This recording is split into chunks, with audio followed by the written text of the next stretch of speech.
Bloody Mary. Bloody Mary adalah salah satu urban legend yang paling terkenal di dunia. Katanya, kalau kalian berdiri di depan cermin pada malam hari, lalu menyebut namanya 3 kali, akan ada sosok wanita menyeramkan muncul. Ada yang bilang Bloody Mary bakalan mencakar wajah si pemanggil, menakut-nakuti, bahkan mengambil jiwa orang yang memanggilnya. Asal-usul cewek cermin ini tuh memiliki banyak versi. Ada yang menghubungkan dengan Mary I atau Mary Tudor dari Inggris, ratu abad ke-16 yang mendapat julukan Bloody Mary karena mengeksekusi orang-orang Protestan supaya mengembalikan Inggris ke Katolik Roma. Cerita inilah yang membuatnya menjadi sosok Bloody Mary yang kemudian dilekatkan pada legenda cermin. Kalau versi lain menyebut kisah Mary Worth, seorang wanita yang dipercaya sebagai penyihir lalu dibakar hidup-hidup oleh warga. Diyakini kalau arwahnya terjebak di balik cermin dan akan menghantui siapapun yang memanggil namanya. Ritual cermin ini mulai populer di sekolah-sekolah Amerika pada tahun 1980-an.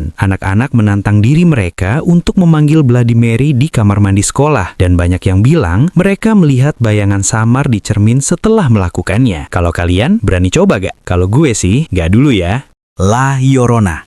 Kalau kalian melihat ada wanita yang menangis di tepi sungai, bisa jadi itu bukan manusia, tapi La Llorona. Dia berasal dari Meksiko. Namanya diartikan sebagai wanita menangis. Tergantung siapa yang menceritakan kisahnya, dia menenggelamkan anak-anaknya dalam kemarahan, kesedihan, atau kecemburuan, lalu menghilangkan nyawanya sendiri setelah itu. Dipercaya kalau dia mendapat larangan seumur hidup untuk masuk surga. Kemudian, dia dikutuk untuk berkelana di bumi selamanya, sampai dia menemukan anak-anaknya. La Llorona mengenakan gaun putih. Dia menyusuri tepi sungai yang berkabut, tenggelam dalam rasa bersalah, berteriak mencari anak-anak yang gak bisa dia temukan. Dia akan menangkap siapapun yang mendekat, terutama kalau kalian adalah seorang anak kecil atau orang bodoh yang penasaran dengan tangisan hantu di malam hari. Tapi dalam beberapa versi, La Llorona tidak akan membunuh. Dia cuma salah mengira lo adalah anaknya yang hilang. Jadi, ya lo baru saja diadopsi secara paksa. Kalau lo pengen, silahkan aja. Apakah lo mau diambil Bloody Mary atau diadopsi La Llorona? Kalau gue sih, jelas ya.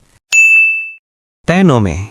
Jangan mengira dia mengangkat tangan untuk ngajakin lo high five ya. Kalau lo mau terima resiko, silahkan aja. Dia adalah roh dari Jepang yang kelihatan seperti orang tua yang buta, tapi versi anehnya. Kalau dia mengangkat tangan, lo bakal menyadari matanya tuh nggak hilang, tapi cuma pindah tempat. Menurut legenda, Tenome dulunya adalah seorang pria buta yang dipukuli dan dibiarkan mati di sebuah lapangan. Saat dia kehabisan darah, dia nggak minta bantuan. Dia cuma pengen melihat sekali saja wajah para pelaku yang melakukannya. Dia berkata, aku berharap aku punya mata di tanganku. Dan boom, alam semesta mengabulkannya. Ngomong-ngomong, jika kalian bertemu dengannya, dia akan mengangkat tangan dan menunjukkan bola matanya. Tapi apa dia membunuh?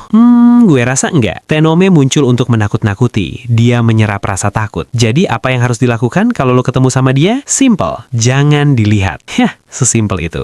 Slenderman.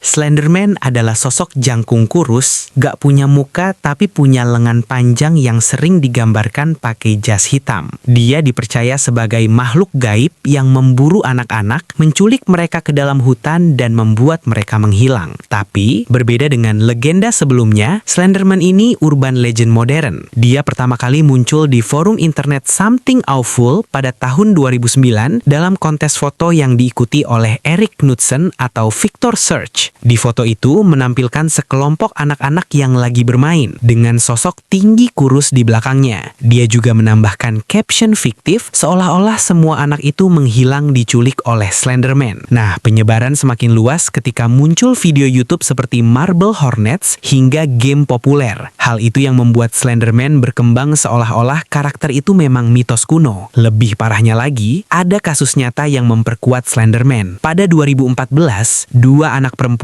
berusia 12 tahun di Wisconsin, Amerika Serikat membunuh temannya sendiri sebanyak 19 kali. Alasannya, mereka ingin membuktikan keberadaan Slenderman. Kuchisake Onna. Bayangin, lo mati karena hantu bertanya apakah dia cantik dan lo nggak bisa membuat dia puas dengan jawaban lo. Ya, gua nggak bercanda. Diambil dari kata kuchi, artinya mulut, dan sake artinya terbelah. Dia dulunya menikah dengan seorang samurai. Cantik sih, tapi tukang selingkuh. Ketika suaminya tahu bahwa dia tidak setia, suaminya langsung merobek mulutnya hingga ke telinga sambil mengatakan, siapa yang akan menganggapmu cantik sekarang? Kemudian dia meninggal dan bangkit dari kematian dengan satu tujuan, membuat semua orang orang menjawab pertanyaan darinya. Dia sering berkeliaran di ganggang. Biasanya dia pakai masker atau shell. Ketika lo bertemu dengannya, dia bakal menghentikan lo dan menanyakan satu pertanyaan simpel. Apakah aku cantik? Ketika lo menjawab iya, dia bakalan menarik maskernya dan nunjukin mulutnya yang robek sampai ke telinga. Terus dia bakal nanya lagi, bagaimana sekarang? Coba sekarang lo bayangin, ada cewek, mulutnya lebar sampai telinga. Terus dia nanya dia cantik apa enggak? Apa lo bakalan jawab iya? Kalau itu terjadi, lo yang gila. Tapi masalahnya, kalau lo menjawab enggak, dia bakalan merobek mulut lo supaya sama kayak mulutnya. Tapi coba, kalau lo menjawab iya setelah pertanyaan kedua, apa yang akan terjadi? Apa lo selamat? Oh, jelas. Enggak. Dia membiarkan lo pergi, tapi dia bakal ngikutin lo pulang dan menyerang lo. Jadi ya, lo tamat. Serba salah, wajar, wanita. Terus gimana supaya selamat? Lo tinggal bilang ke dia, biasa aja. Karena jawaban itu bikin dia bingung dan lo punya kesempatan buat kabur. Atau lo bisa lempar permen ke dia dan kabur. Pengecut sih, tapi daripada badan lo kebelah jadi dua. Serbian Dancing Lady. Pernahkah lo sedang asyik dengan urusan sendiri di malam hari dan tiba-tiba ditantang untuk berduel oleh seorang wanita paruh baya yang melakukan gerakan tarian nasional? Ya, itu adalah dia, Serbian Dancing Lady. Serbian Dancing Lady adalah legenda urban modern yang mulai beredar pada tahun 2019 setelah seorang wanita dilaporkan terlihat menari di jalanan di luar sebuah rumah sakit di Zvezdara, Serbia. Menurut laporan, dia bergerak dengan aneh, seperti versi tarian kolo Serbia yang terdistorsi. Dan ketika didekati, dia mengeluarkan pisau dan mulai mengejar orang-orang dengan kecepatan yang gak wajar. Polisi sempat menyelidiki, tapi dia menghilang sebelum mereka bisa menemukannya. Orang-orang terus berspekulasi tentang identitasnya. Kalau lo bertanya ke gue siapa dia, menurut gue itu cuma orang iseng. Tapi kita gak pernah tahu siapa dia sebenarnya. Sejak saat itu, wanita menari ini telah menjadi mimpi buruk meme di wilayah Balkan. Namun, tidak ada yang tahu pasti mengapa dia menari. Mungkin dia hanya sedang menikmati suasana atau iseng ya. Apapun itu, jangan lo ganggu kesibukannya dengan melempar dia pakai mangga hasil nyolong di pohon tetangga. Saat lo bertemu dengannya, dia selalu mengenakan pakaian adat tradisional Serbia. Terkadang bersih, terkadang berlumuran darah. Tapi suasananya tetap sama. Dia sangat fokus. Wajahnya jarang terlihat, niatnya gak diketahui. Tetapi jika lo muncul saat dia sedang tampil, lo mungkin akan berakhir dalam perkelahian pisau alih-alih adu tarian. Jadi, ketika dia mulai bergerak, sebaiknya lo juga bergerak lebih baik ke arah yang berlawanan. Dan jangan pernah kepikiran untuk adu freestyle. Kurobozu.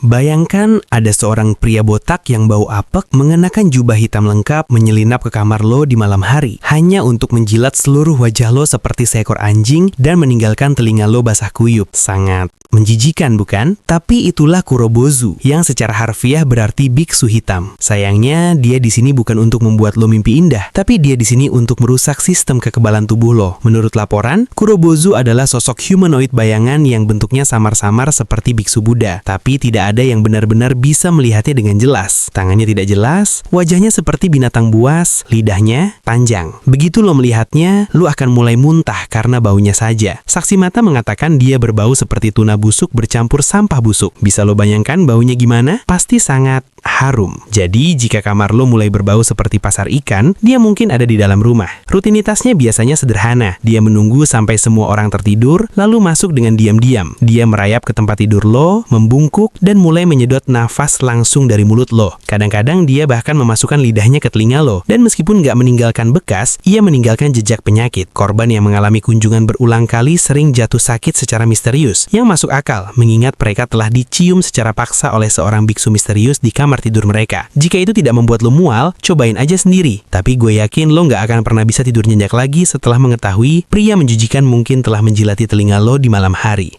Roko Rokobi. Di siang hari, dia hanyalah wanita biasa pada umumnya. Tapi di malam hari, kepalanya memutuskan untuk pergi ke berbagai tempat. Jadi, selagi tubuhnya tertidur, lehernya diam-diam memanjang dan mulai menjelajah. Setelah berkelana, kepalanya mulai sibuk. Ia mengintai hewan-hewan kecil, menyeruput minyak lampu dengan lidah yang sangat panjang, dan terkadang hanya sekadar menakut-nakuti orang demi kesenangan belaka.